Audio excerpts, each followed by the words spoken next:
Actually, the title of this retreat was suggested by Vimal, and it was originally Meeting the Truth of Oneself. And all I did was put a little gap between one and self, to meet the truth of oneself. And it's not to exclude, to meet the truth of your form, to meet the truth of your patterns, your emotions, your desires. But what I'm interested in is what's really at the deepest level, what's true. And you're not here, certainly I'm not here to tell you that you are one. And the last thing I want is really for you to believe that. It has to be a meeting. It has to be direct. It has to be so fresh that there's no doubt. And so in that sense, I say to you, forget about it. Because the recognition of unity, it comes by grace. It comes as a surprise. It comes at a moment when your mind is not creating separation.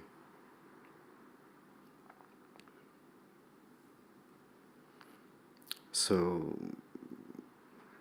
I see it as my challenge to somehow speak about what can't be spoken in a way that you've never heard before. And that's a challenge because we've all heard it all before. It's also a challenge in the sense that I have no idea what I'm about to say before I say it. So who knows how it's going to come out. But I know the intention of my heart. I know what we're here for. I know what I'm here for. And it's for us to have this precious moment together. That's really, this is a one-day retreat, which is quite short compared to most other retreats that are available. And yet I recognize, I've seen it, I've experienced it, both in the student role and the teacher role, that one day is an eternity.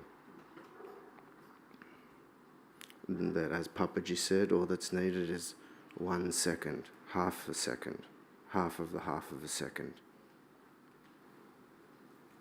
Because what we're speaking of is the mind surrendering into its source. We're speaking of what's already true before the mind has a single thought. What's already true before any idea of oneness. And so in that, how much time is needed? How much time is needed to find what's already here?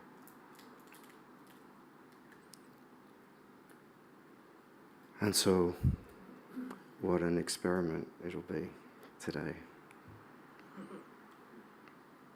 And I'm grateful to be with you in this inquiry.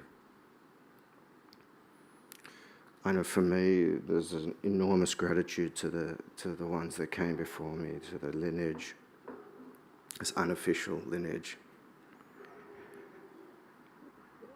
What I saw were people who gave their lives entirely to truth. And I recognized that when I discovered the teaching, that I wanted truth to become hooked into my own personal story. I wanted Jared, a separate person, to know oneness. So that Jared could escape separation. So that Jared could escape separation. Can you hear that? The complete paradox of it.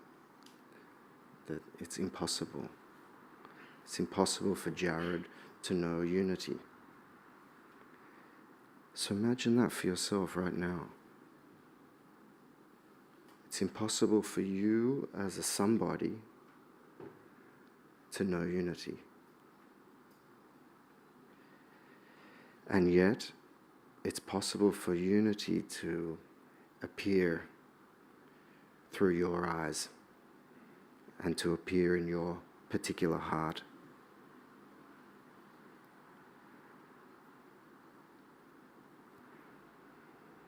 So all that's required to meet yourself is for who you think you are to be surrendered for a moment, only for a moment,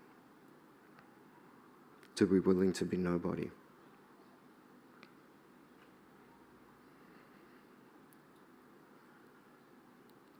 And then the inquiry can begin from there.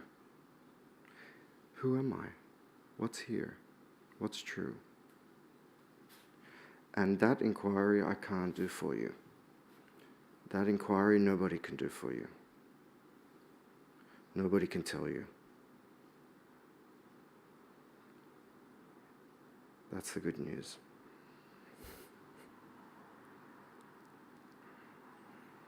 And so, I don't know what it was in seeing these ones, seeing the devotion, in seeing their willingness to really give themselves so fully that it caught fire in me.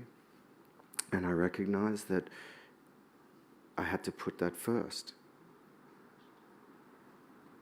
That the ultimate truth was more important than my relative truths. And that even though my search started from Jared, and that's the beauty of the ego, that we're all here because it's really helping us. It brings us to the edge. But that finally there has to be a willingness to see what's beyond that.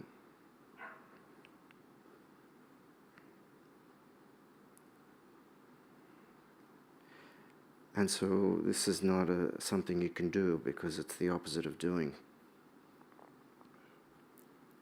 Since it's already here, it's already the facts, it's already as it is. So you get to sit here and do nothing.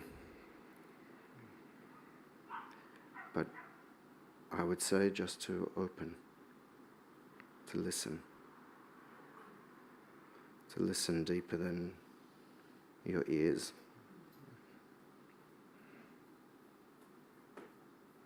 Try not to make sense of what's being said.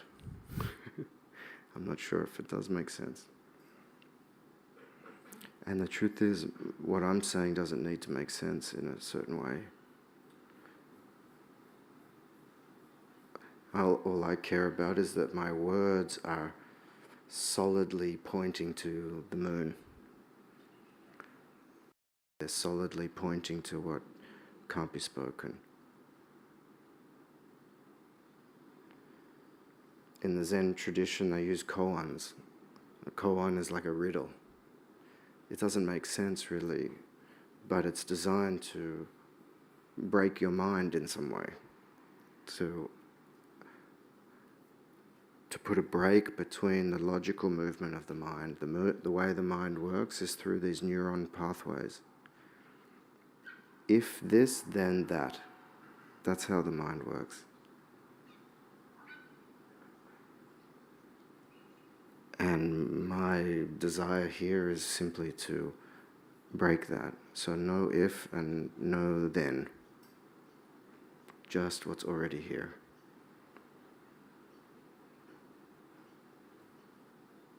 That even means if I come to satsang, I'll get awake.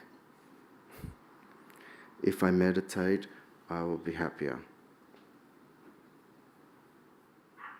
That's all in the realm of karmic momentum.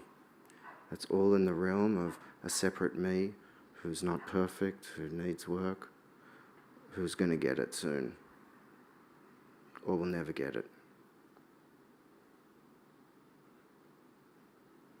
And the possibility, what I'm suggesting, is that no matter how much you're suffering in your life, no matter how much fear you're feeling, and how much anger, or how much you feel a victim, that in any instant you can simply stop. You can simply find out what's here before your story. And then to notice, is there any separation in it? To notice that as soon as you have the thought I, you create separation. Now there's a me separate to you, a me separate to them, a me separate to life, separate to awakening. And in an instant, right now, you stop this I story, just have a break. And what's here? Where's the separation? Then you ask the question, who am I? Who is here? But not as an analytical question, not looking to your mind to find an answer to that. Really just throw that question into the wind, into the air, into the consciousness. Who am I? And see what shows up.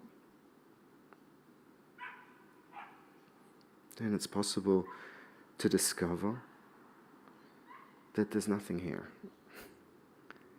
That what's here is consciousness, presence, space, aliveness,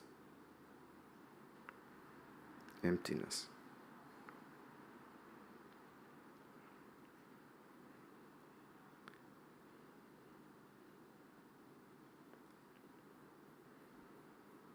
Then ask the question, who am I?